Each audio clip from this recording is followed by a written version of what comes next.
Salam sejahtera Malaysia. Hari ini satu info menarik yang saya ingin kongsi dengan kamu. Setelah pelantikan menteri-menteri di dalam Kabinet Kerajaan Perpaduan hari ini, setelah mereka menjalankan tugas, satu kejutan daripada Menteri Kewangan merangkap Perdana Menteri kita, Datuk Seri Anwar Ibrahim. Satu pendedahan yang pasti mengejutkan anda dan saya juga, dan seluruh Malaysia. Tapi sebelum saya sampaikan berita hangat malam ini, saya ingin meminta kerjasama kamu, meminta kerjasama tuan-tuan dan puan-puan semua untuk subscribe channel ini supaya kamu tidak terlepas perkembangan-perkembangan terkini politik di Malaysia. Hari ini, tuan-tuan dan puan-puan, satu berita yang mengejutkan saya lihat daripada Malaysia kini yang saya ingin berkongsi dengan anda melalui pendapat dan pandangan serta analisis saya. Anwar bayangkan dana pilihan raya Perikatan Nasional dari syarikat judi. Ramai yang bertanya, kenapa semasa pilihan raya umum ke-15, Perikatan Nasional begitu mewah sekali semasa mereka berkempen? Perdana Menteri Anwar Ibrahim membayangkan sebahagian dana pilihan raya Perikatan Nasional datang dari syarikat perjudian yang terlibat dengan cabutan khas judi. Anwar berkata, Kementerian Kewangan juga mendapati pelanggaran.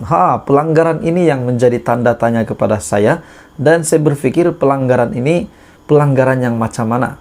Dan akhirnya kenyataan daripada Perdana Menteri merangkap Menteri Kewangan, beliau berkata, Anwar Ibrahim mendapati pelanggaran dalam pemberian kontrak berjumlah RM600 bilion tanpa tender.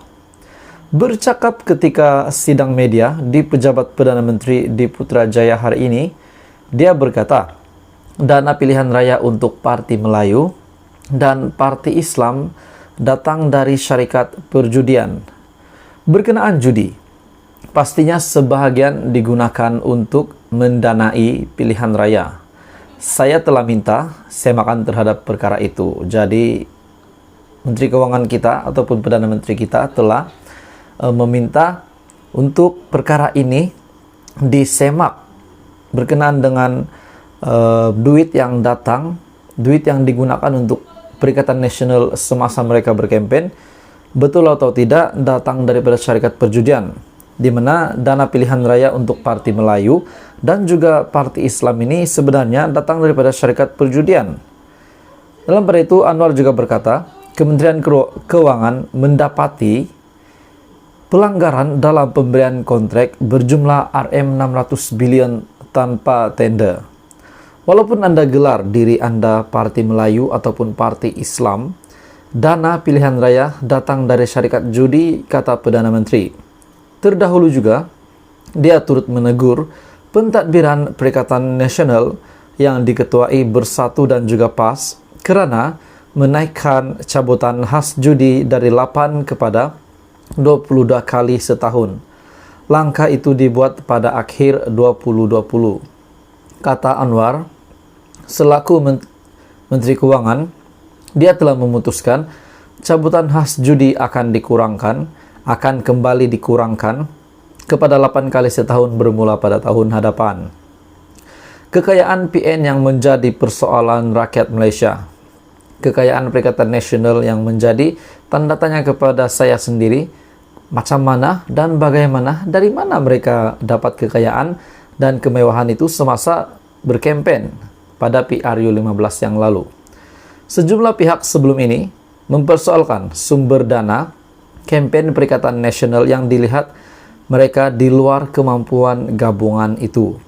Ia termasuklah dakwaan penyelewengan RM600 bilion ketika Perikatan Nasional menjadi kerajaan persekutuan. Pengerusi Perikatan Nasional Muhyiddin Yassin berkata, dia tidak pasti bagaimana angka itu boleh timbul dan bertanya jika ada yang bertukar dengan peruntukan RM530 bilion dalam pakej rangsangan ekonomi ketika pentadbirannya. Tidak jelas apa yang dirujuk Anwar ketika dia berkata, Kementerian Keuangan mendapati pelanggaran dalam pemberian kontrak berjumlah Rm600 bilion tanpa tender. Selepas saya membuat andaian saya, analisis saya, adakah selepas ini Muhyiddin juga akan dipenjara kalau benar dia dibuktikan menyeleweng Rm600 bilion ini? Dan bagaimana dengan pemimpin-pemimpin di bawah Muhyiddin Yassin pada ketika itu? Adakah ada beberapa pemimpin yang juga bekerja sama dengan Muhyiddin di dalam isu Rm600 bilion ini?